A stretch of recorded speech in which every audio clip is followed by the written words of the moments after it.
இன்னைக்கு இந்த வீடியோவில் ஆஃபர்னு என்னன்னு பார்ப்போம். அப்புறம் அதனோட கைண்ட்ஸ் ஆஃப் ஆஃபர், அதாவது வந்து ஸ்பெஷல் ஆஃபர், ஜென்ரல் ஆஃபர், அப்புறம் cross offer, counter offer, invitation to offer அப்படின்னா இந்த டேர்ம்ஸ்க்கு என்ன மீனிங்ன்றது பார்ப்போம். வணக்கம், வாங்க, நான் உங்கள் ரசிகா கலி. இப்போ தொடர்ந்து நம்ம அந்த கான்ட்ராக்டில் உள்ள ஒவ்வொரு டேர்ம்ஸாக பார்த்துட்டு வரோம். ஆஃபர்னா உங்களுக்கு ஏற்கனவே சொல்லியிருக்கேன். ஆஃபரில் வந்து இங்கிலீஷ் வேர்டு, இங்கிலீஷ்காரங்க யூஸ் பண்ணுற வேர்டு. நம்ம இந்தியன் கான்ட்ராக்ட் ஆக்டில் அதை ப்ரொபோசல் அப்படின்றாங்க. இப்போ நான் என்னுடைய பொருளை விற்கிறேன், வாங்கிக்கிறீங்களா அப்படின்னு கேட்கறது வந்து ஆஃபர். அதை ஏற்கனவே சொல்லியிருக்கோம். இப்போ அதை அதை இன்னொருத்தர் வந்து நான் வாங்கிக்கிறேன்பா அந்த காசு கொடுத்து அப்படின்னு சொன்னால் அது அக்செப்டன்ஸ்ன்றது தெரியும். இப்போ இந்த ஆஃபரில் வந்து எத்தனை விதையான ஆஃபர்ஸ் இருக்கு அப்படின்னு சொல்லி பார்த்தீங்கன்னா, ஃபர்ஸ்ட் ஒரு வெரைட்டிஸ் பண்றாங்க வந்து general offer and specific offer. இப்போ ஸ்பெசிஃபிக் ஆஃபர்னா என்ன அப்படின்னு சொன்னா, இப்போ வந்து ஒரு ராமன்றவர் வந்து ராவணன்கிட்ட ஒரு கேட்குறாரு, ஏப்பா என்னோட வீடு இருக்கு, நீ விலைக்கு வாங்கிக்கிறியா, இது 10 லட்ச ரூபாய்க்கு வாங்கிக்கிறியா அப்படின்னு கேட்டா, இது வந்து ஸ்பெசிஃபிக் ஆஃபர். ராமன் வந்து ராவணன்கிட்ட மட்டும் தான் கேட்குறாரு, வாங்கிக்கிறியா அப்படின்னு சொல்லிட்டு. இப்போ அந்த ராவணன் வந்து சரிங்க நான் 10 லட்ச ரூபாய்க்கு வாங்கிக்கிறேன் அப்படின்னா அக்செப்டன்ஸ் ஆயிடுது, கான்ட்ராக்ட் கம்ப்ளீட் ஆயிடுது.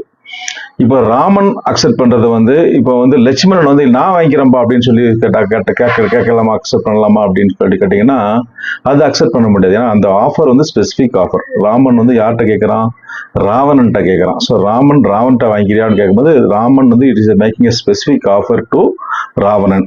ஸோ இப்போ வந்து லட்சுமணன் வந்து இல்லப்பா நான் வாங்கிக்கிறேன்னு சொல்லிட்டா அக்செப்ட் பண்ணிட்டா கான்ட்ராக்டா லட்சுமணனுக்கு ராமனுக்கு ஆகுமானா ஆகாது.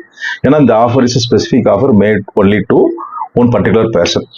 இப்போ ஜென்ரல் ஆஃபர் அப்படின்னு சொல்லி பார்த்தீங்கன்னா அது என்ன அப்படின்னு பார்த்தீங்கன்னா, இது வந்து நிறைய பேருக்கு எல்லாருக்கும் பொதுவாக எல்லார்ட்டையும் கேட்கறது. எல்லாருமே இப்போ நான் ஒரு ஆஃபர் கொடுக்குறேன், அது எல்லாரும் யார் வேணா அக்செப்ட் பண்ணிக்கலாம், அக்செப்ட் பண்ணிட்டு வரலாம். ஸோ அது வந்து ஸ்பெசிஃபிக் ஜென்ரல் ஆஃபர். இப்போ உதாரணத்துக்கு வந்து இப்போ என்னுடைய நாய் காணா போச்சு. அப்போ நான் வந்து ஒரு பேப்பரில் விளம்பரம் போடுறேன், என் நாய் காணா போச்சு, யார் கண்டுபிடிச்சு தர்றாங்களோ அவங்களுக்கு நான் வந்து 10,000 வெகுமதி தரேன் அப்படின்னா, இப்போ வந்து இந்த ஆஃபர் வந்து நான் ஸ்பெசிஃபிக்காக யாருக்காவது ஒருத்தனுக்கு பார்த்து சொல்றேன்னா அப்படின்னு சொன்னீங்கன்னா ஒருத்தனுக்கு சொல்லலை. ஸோ இது வந்து பொதுவாக மக்கள் எல்லாருக்குமே பொதுப்படையாக சொல்றேன். ஸோ பொதுப்படையாக சொல்லும் போது இப்போ வந்து இதில் யார் கண்டுபிடிச்சிட்டு வர்றாங்களோ அவங்க வந்து நான் கண்டுபிடிச்சி கொடுத்துட்டேன்ட்டு என்கிட்ட வந்து கேட்டாங்கன்னா நான் கண்டிப்பாக உங்களுக்கு 10,000 கொடுக்கணும். இப்போ வந்து நான் வந்து சொல்ல முடியாது, என்னப்பா நான் என்ன உங்கள்கிட்ட 10,000 தரணும் உங்கள்கிட்ட ஸ்பெசிஃபிக்காக சொல்லணும்னா நான் சொல்லலையா, நான் பேப்பரில் போட்டேன் அப்படின்னு சொல்ல முடியாது. இது வந்து ஜென்ரல் ஆஃபர். ஸோ ஜென்ரல் ஆஃபருக்கும் ஸ்பெசிஃபிக் ஆஃபருக்கும் என்ன டிஃபரன்ஸ் அப்படின்னு சொன்னீங்கன்னா, ஸ்பெசிஃபிக் ஆஃபர்ன்றது வந்து ஒரு குறிப்பிட்ட ஒருத்தருக்கு மட்டும் சொல்றது. அதை அந்த ஒருத்தர் மட்டும் தான் அக்செப்ட் பண்ண முடியுமே தவிர எல்லாரும் மற்றவங்க வந்து நான் அவருக்கு கொடுத்த ஆஃபரை நான் வந்து வாங்கிக்கிறேன்னு சொல்லி முந்திட்டு வந்து கான்ட்ராக்டை ஃபார்ம் பண்ணோம்னா காம்படாது.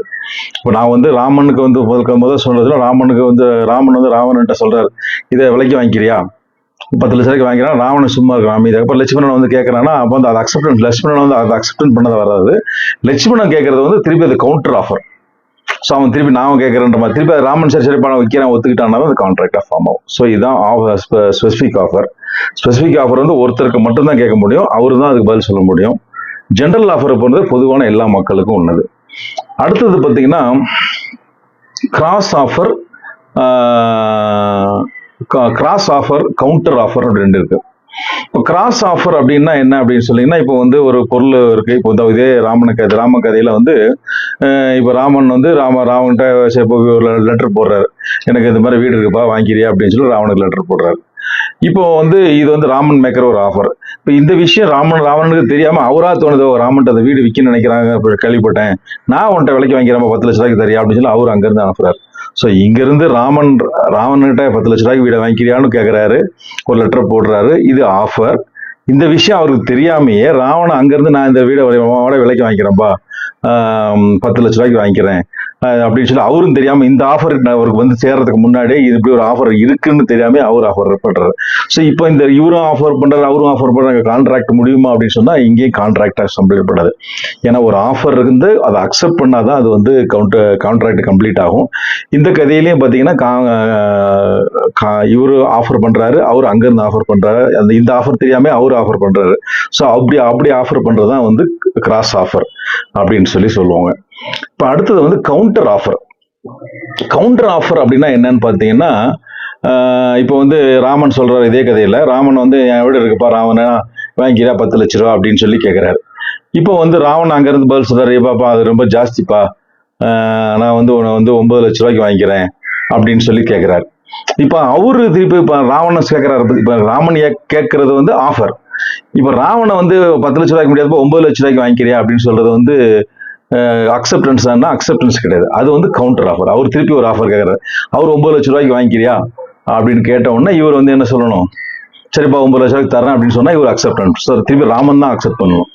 ஸோ கவுண்டர் ஆஃபர்ன்றது வந்து ஒருத்தர் ஆஃபர் பண்றாரு, அதுக்கு அதுக்கு அதை அப்படியே இன்னொருத்தர் அக்செப்ட் பண்ணாம அவர் வேற எனக்கு இந்த மாதிரி டேர்ம்ஸ்ல வச்சுக்கிறியா அப்படின்னு. ஸோ இந்த கான்ட்ராக்ட்ல பாத்தீங்கன்னா ஜென்ரலா வந்து இது மாதிரி நிறைய கரஸ்பாண்டன்ஸ்ல வந்து இவங்க ஒன்று சொல்லுவாங்க, அவங்க ஒன்று சொல்லுவாங்க. அப்படி சொல்லும்போது இவர் ஒன்று கேட்கறாருன்னா அதை அவர் ஒத்துக்காம அவர் வேற ஒன்று கேட்கறாரு, அப்போ அது ஒரு ஆஃபரா மாறும், கவுண்டர் ஆஃபர் ஆகும். இப்போ அதை இவர் ஒத்துக்காம இவர் ஒன்று சொல்றதுனா இது ஒரு கவுண்டர் ஆஃபர். நெகோசியேஷன் பார்த்தீங்கன்னா நிறைய டேர்ம்ஸ்ல நடக்கும்.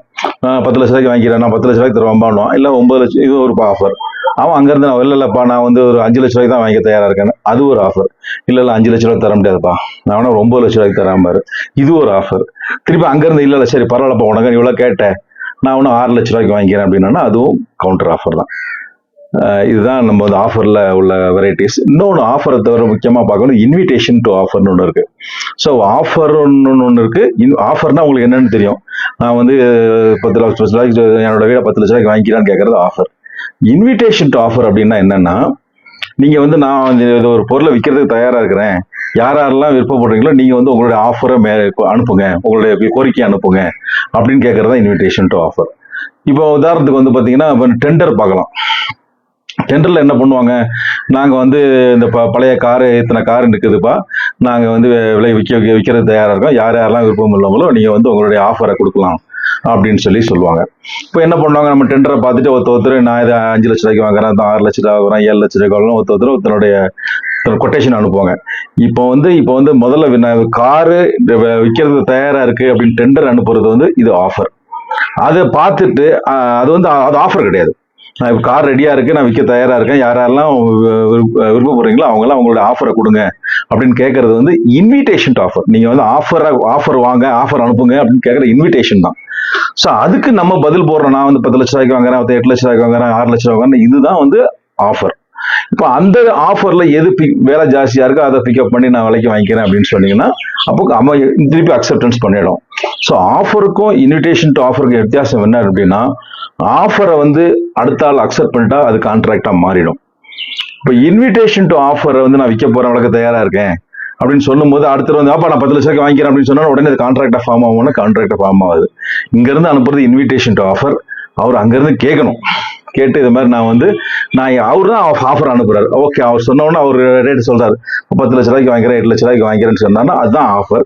அதை இவர் அக்செப்ட் பண்ணிட்டாருன்னா அது வந்து கான்ட்ராக்டா வரும். ஸோ இன்னைக்கு இந்த வீடியோ மூலமா நம்ம என்ன தெரிஞ்சுக்கிட்டோம்னா, ஆஃபர்னா என்னன்னு பார்த்துட்டோம், அதனுடைய வெரைட்டிஸ், கைண்ட்ஸ் ஆஃப் ஆஃபர்ல வந்து ஸ்பெசிபிக் ஆஃபர்,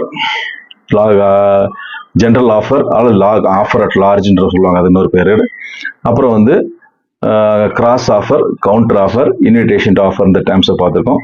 அடுத்த வரக்கூடிய தொடர்ந்து வீடியோவில் இந்த கான்ட்ராக்டில் ஒவ்வொரு டேர்ம்ஸாக நம்ம பார்ப்போம். இந்த வீடியோவை பற்றி உங்களுடைய கமெண்ட்ஸ் எப்படி இருந்ததுன்னு சொல்லுங்கள்.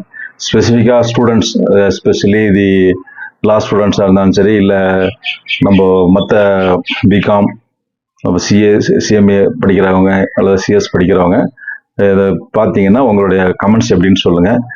ஏன் சொல்கிறேன்னா, அது உங்களுடைய கமெண்ட்ஸ் வந்து that will helpful to improve my videos performance. So நீங்களுடைய எதிர்பார்ப்பு என்னன்னு சொல்லுங்கள், என்ன ஸ்பெசிஃபிக் வேணுன்றதை சொல்லுங்கள். நம்ம 2 சேனல் நடத்துகிறோம்.